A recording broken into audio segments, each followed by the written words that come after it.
Salut à tous, ravi de vous retrouver pour parler de ce qui est, je crois, justement on va le vérifier ensemble, un des phénomènes du moment. C'est peut-être lié, alors j'aime pas utiliser l'histoire période de crise, parce que quand quelqu'un vous dit dans cette période de crise, c'était quand les périodes de pas crise? C'est toujours la question que je vous ai. On trouve toujours un moyen de dire c'est une période de crise. Non, période de transformation sans doute. Accélérée, très importante. Céline Redon est avec nous. Bonjour Céline. Bonjour Stéphane. Donc vous êtes quoi, fondatrice d'ailleurs aujourd'hui de Mentoris? Alors je suis dirigeante de Mentoris parce que j'ai racheté cette entreprise. Ah oui, vous avez racheté cette entreprise. Voilà. Et donc, qui fait du... Alors, allons-y sur le... Parce que moi, j'allais dire coaching, qui fait du business coach. Il y a quelque chose de particulier sur le business coach, ou c'est juste, et grand respect pour le vendeur, une petite initiative marketing qui vous appartient? Non, c'est pas une initiative marketing, c'est vraiment une réalité. C'est-à-dire qu'on coach, mais autour du business. Donc, c'est aussi pour faire la différence avec le coaching, par exemple, sur le développement personnel ou sur le leadership. Nous, c'est vraiment le business dans son entièreté, quoi, en fait. Donc on est quoi? On est au bord du manager de transition alors Non, on est plutôt dans l'accompagnement de manière générale sur toutes les étapes de développement d'une entreprise. Mais l'accompagnement du dirigeant, l'accompagnement de toutes les équipes, l'accompagnement... Non, l'accompagnement du dirigeant. Du dirigeant, que du chef d'entreprise. Et parfois de ses associés. Mais ça veut dire qu'on a une connaissance alors particulière du business dans lequel travaille le dirigeant? Ou c'est pas nécessaire? Non. Du business de manière générale, oui. De son business à lui ou à elle, non, pas du tout. Justement, on accompagne des entreprises qui ont des métiers très, très différents. Moi, par exemple, j'accompagne des entreprises dans le bâtiment, d'autres dans le digital, d'autres dans la finance, dans la restauration, enfin voilà, dans des métiers très, très différents. En fait, finalement, la recette... Non, mais attends, c'est top, parce que là, tu as cité 3 secteurs, c'est très intéressant. Puis, alors, c'est sans doute voulu, mais 3 secteurs qui sont antinomiques les uns aux autres, quoi. Entre le bâtiment, le digital et la restauration, on est sur des problématiques qui sont radicalement différentes. Oui et non, c'est-à-dire les métiers sont très différents, mais finalement les problématiques d'une entreprise restent toujours les mêmes d'une entreprise et de son chef d'entreprise. C'est-à-dire les clés pour développer le chiffre d'affaires. Attends, je vais te challenger là-dessus, parce qu'entre le gars... Ah, remarque, j'allais te dire, le gars sur le digital, son souci c'est d'aller recruter du monde. Ouais, le restaurant, c'est peut-être un peu pareil. Et le bâtiment Donc voilà, on a le recrutement, c'est la même chose. On a la gestion du temps, c'est la même chose. On a le développement du chiffre d'affaires, c'est la même chose. Alors, on va faire appel à des stratégies un peu différentes, mais finalement, on utilise toujours les mêmes bases. On a le management, c'est la même chose. Toutes ces choses-là, en fait, le cœur, c'est le même. Alors, je reprends mon patron de PME du digital, mais encore plus, alors là, sur patron du bâtiment, patron d'un restaurant. Et sa caractéristique première, c'est qu'il n'a pas le temps. Oui, c'est clair. Comment, avant même, parce que je vais te poser la question ensuite, de comment est-ce que tu peux le convaincre de passer du temps avec toi, et comment est-ce qu'il va initier la démarche d'aller te chercher? Alors, il y en a qui viennent chercher et il y en a d'autres qui, au fil de conversations ou de recommandations, se disent « Ah oui, tiens, j'ai besoin ». Comment ils vont chercher? Alors, ceux qui vont chercher, c'est à un moment donné, si tu veux, il y a une problématique qui est plus forte que tout. Ça va être j'ai besoin de retrouver un équilibre vie perso-vie pro. Tu parles de temps. C'est j'en peux plus de travailler 80 heures par semaine. J'ai besoin qu'on m'aide à organiser ça différemment. C'est la première motivation, ça? Oui, souvent c'est celle qui ressort le plus. Et après, c'est je stagne avec mon entreprise, j'ai l'impression d'avoir un plafond de verre, j'ai besoin de scaler, de cranter et comment je fais. Voilà, donc c'est ce genre de choses en fait. Et c'est pas toi qui les démarches? Alors, il y a plusieurs choses. Si. Moi, on fait du démarchage, on fait beaucoup de marketing pour se faire connaître, etc.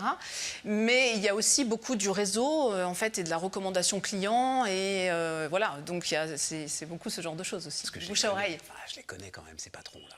Ben oui, bien. Je ne suis pas sûr que ce soit toujours simple à convaincre. Non, pas toujours.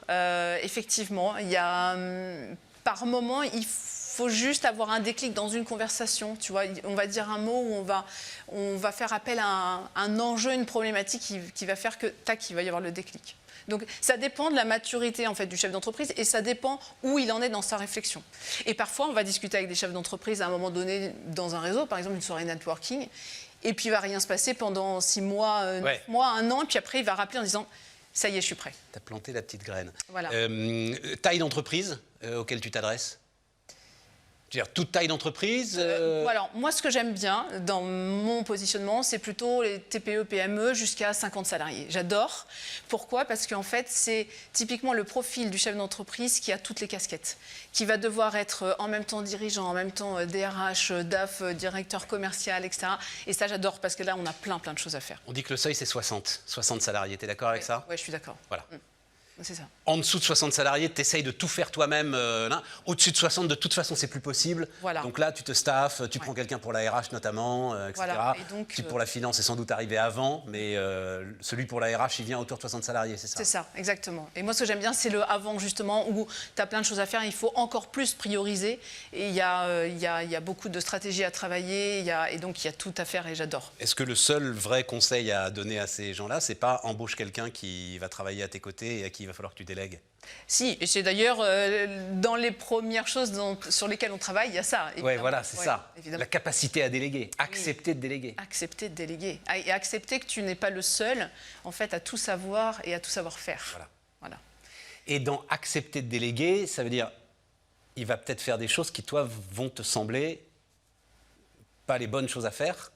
Et pourtant, il va falloir le laisser faire. C'est ça le truc aussi? Exactement. Alors là, tu as mis clairement le doigt sur le coaching, sur le business coaching. Tu sais, exactement ça. J'ai personnellement quand même explosé en plein vol dans une situation où il devait y avoir à peu près 60 personnes dans la boîte. Donc j'ai fait l'analyse du truc, mais post-mortem, moi. Voilà. Et c'est trop tard, c'est dommage. Enfin, c'est trop tard, c'est pas grave, c'est la vie. Mais il ne faut pas que ce soit post-mortem. Voilà. Et c'est à ça que sert un business coach, si tu veux, c'est d'apporter aussi ce regard extérieur qu'on n'a pas quand on est en plein dedans. Et je le sais bien, moi, pour avoir eu une autre entreprise avant. Mais donc, en fait, c'est ce truc de quand même laisser faire tout en guidant.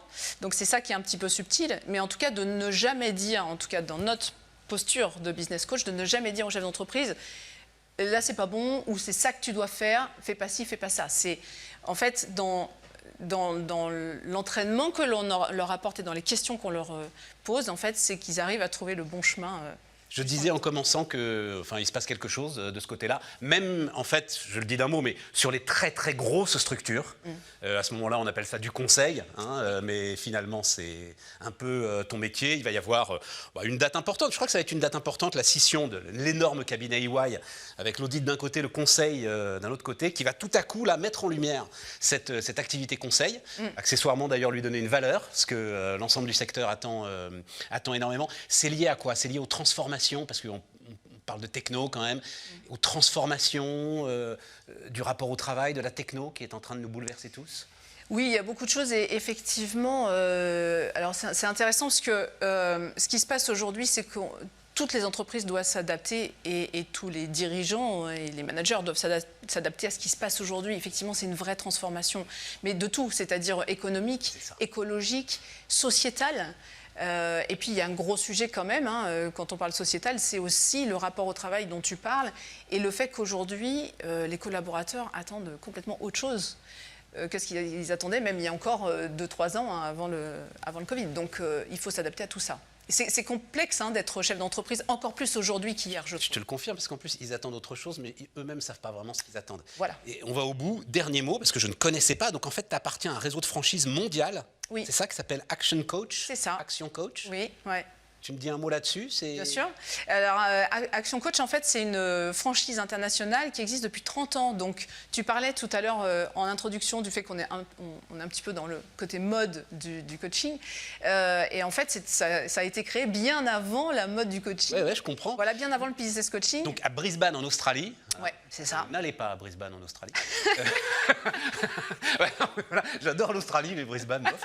Mais ça veut dire que il te donne des espèces de fiches formatées, on a une méthode. de parcours que tu... une méthode. En fait, on a une méthode ça. Et ça fonctionne. Et en fait, si tu veux, Brad Sugar, qui est le fondateur et qui est toujours à la tête d'Action Coach, en fait, a vraiment mis au point une méthode de coaching pour accompagner les chefs d'entreprise de TPE, PME, pour leur permettre, enfin, avec cette conviction en tout cas, de leur permettre d'avoir une meilleure qualité de vie grâce à leur société. Et donc, on a une méthode de travail qui est basée sur des étapes de développement de l'entreprise et qui fonctionne vraiment. Et pourquoi moi, je suis franchisée Action Coach? Parce qu'on peut se poser la question. C'est que, en fait, dans mon expérience précédente, j'ai eu une entreprise dans l'informatique que j'ai créée à 28 ans et que j'ai dirigée pendant 16 ans. Et pendant cette période-là, enfin, une courte période, pendant 2 ans, j'ai été coachée par un coach Action Coach avec qui je me suis associée après. Et donc j'ai vécu moi de l'intérieur cette méthode et je l'ai trouvée très très efficace. Ouais. Mentoris, donc, Mentoris avec un Y à la fin, et Céline Redon qui nous accompagnait.